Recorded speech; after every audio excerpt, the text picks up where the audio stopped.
If you've got £75,000 in the bank and wondering how to get started in property, this video is for you. I'm going to walk you through how you can invest your 70k smartly, showing you real life examples and how to get started in property even if you have no experience.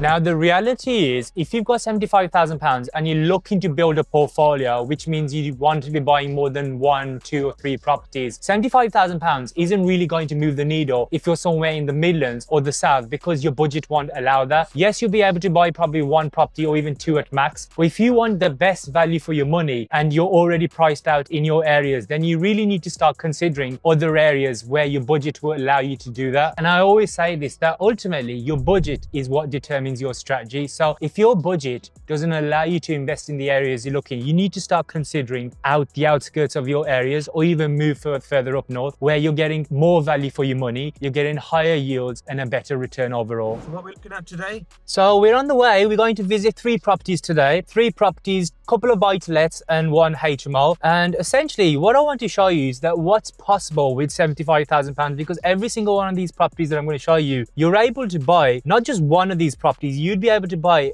2 or 3 of these properties if you did the BRR, so the buy, refurb, rent and refinance strategy. Obviously, you wouldn't be able to buy all 3 at once, but you'd be able to buy one, refinance one, and then pull out your money and then reinvest in another. So we're at the first property. This one is a nice corner plot, number 10 over there. And this property is actually near the Tyne Tunnel, which links the north and the south of the Tyne together. So let's get into the property. And outside, as you can see, got a lot of rubbish stacked up. And then that's the other property over there. And then really, you could look to do something here, maybe in the future. So this one is a buy-to-let BRR. Purchase price on this is £81,000. It's a 2-bedroom semi-detached property. I'm going to go through all the numbers, but let's make a tour first of all. So this one, £81,000. Usually we do a standard finish on these kind of properties. So this is a kitchen. This is the living room, obviously. Should we go upstairs? Anyways, the bathroom's been fitted in. You want to swing around and show them how this one looks.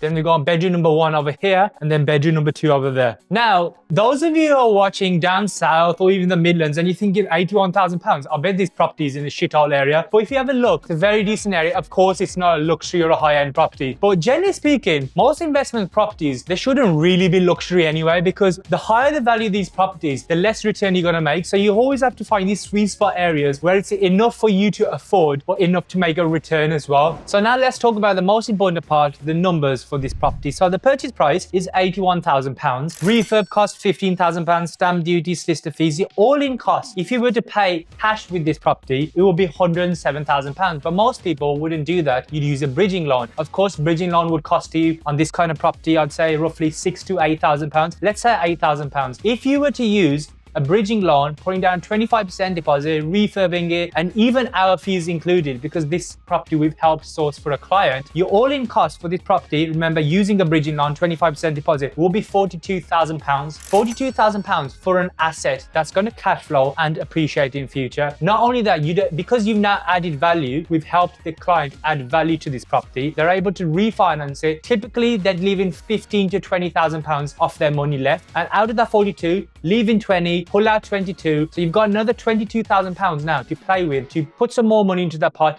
and then reinvest into another house. So you started off with £75,000. You've refinanced this property, left in £20,000 within this property. You've got £50,000. What do you do with the other £50,000? You go and buy another property. And that's exactly where we're heading, to view another property. So what is it that you exactly need to budget for? The very first thing, the most obvious one, is your deposit. Usually it's 25% of the property's value, right? Then the second cost, your second biggest cost, will be a refurb. In most cases, a property will need a refurb, especially if you're doing a BRR. Obviously, you need to budget for your repairs, you need to budget for decorating, upgrading to increase the value of the property. And then the third thing I would say is legal fees. Legal fees, these are your solicitor fees, your surveyor, your broker fees, other admin costs. And then the fourth thing is stamp duty, which is a complete scam, but it is what it is. So stamp duty, any price up to, purchase price up to £125,000, you're paying 5% now. now. And then anything from £125,000 to £250,000 is 7%. But just remember, the stamp duty increase is marginal. And then the final thing I would always say is to keep a contingency, because property is never smooth sailing. You will go over budget, so you might as well prepare for it. I keep a 10 to 15% contingency. And if you can keep that, you'll have more peace of mind.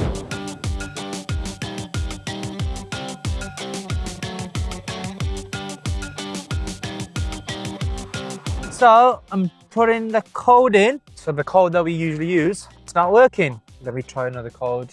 What other code do we use? Putting me on the spot now, so we'll just have to wait because, so if you do not like buy-to-lets like me, this is a HMO that I'm about to show you. And with this property, you can get it all in for also £75,000. We'll go through the numbers once we get in. So this one is going to be a HMO. Now, when you think of HMOs, typically across the UK, in most places, a HMO would cost you a minimum of £100,000 by the time you purchase the property, you pay for all the fees, furnish it, and refurb it. But this property, all in, is going to cost around £55,000. I'm going to go through the numbers later on, but let's take a bit of a tour right now.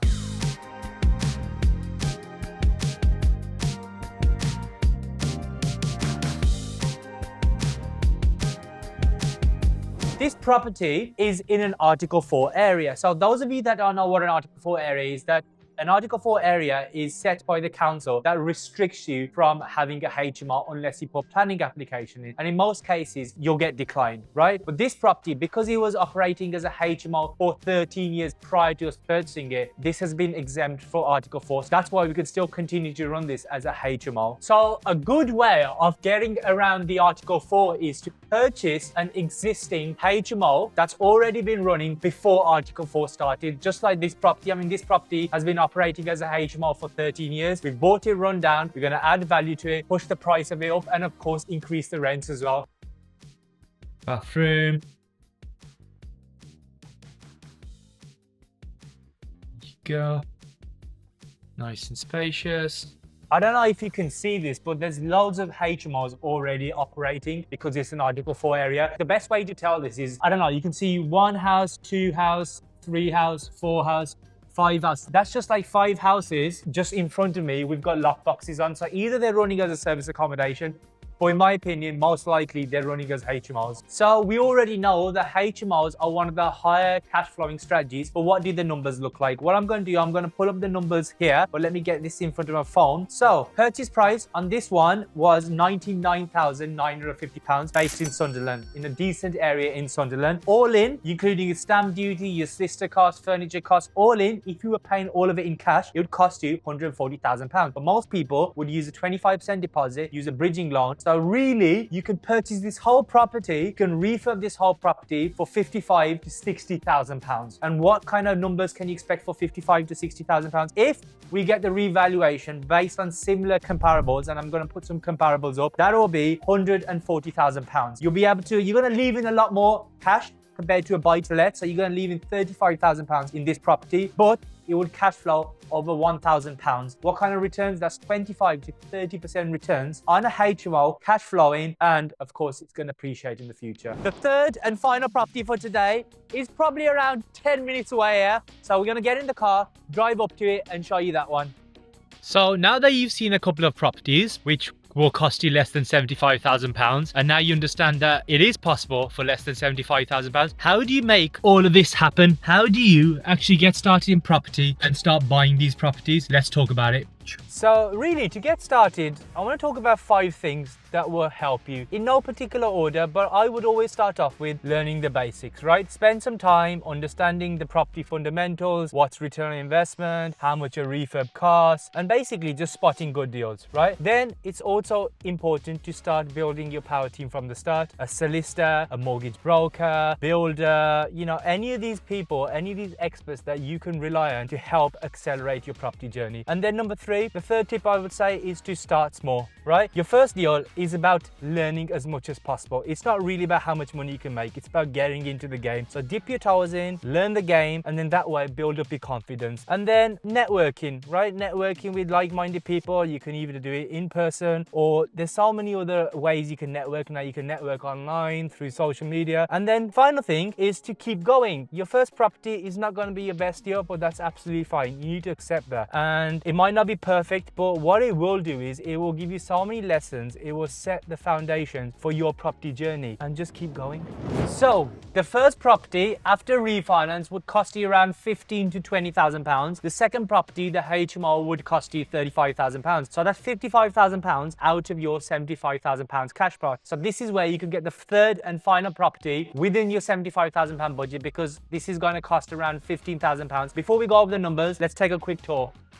So this is another BRR to buy to let project. This was bought through auction. It was a probate sale. So because it was a probate, we managed to get it snapped up quite quickly. Let's go upstairs. So upstairs, we've got 3 bedrooms. This one is your first one. It's a single bedroom, the smallest one. And then the second bedroom is probably like the biggest room. It's not a spacious property in the first place, but you can fit a double bed in here and a double bed in to go in this room over here.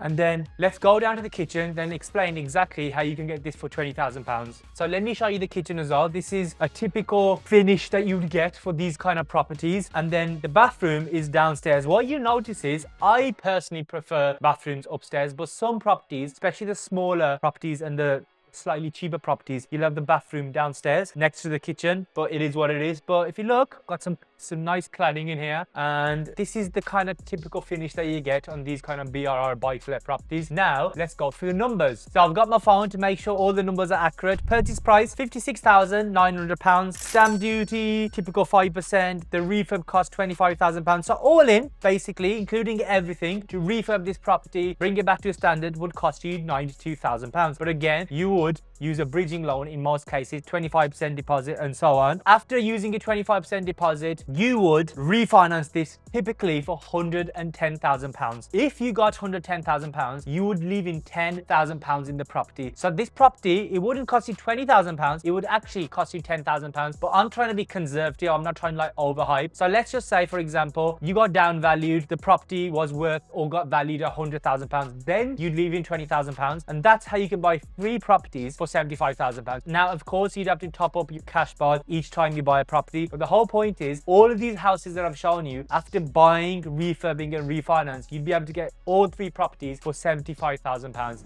Not bad. So that's essentially how I'd invest 75,000 pounds into property. But if you're at the start of your journey where you're building up the cash bar and you want to increase your income, then I'm going to pull up a video called how I'd make 10k a month as soon as possible in property. It'll explain how you can get into property, make a lot of money without having to buy these properties. Go watch that video, subscribe to this channel, and I'll see you soon.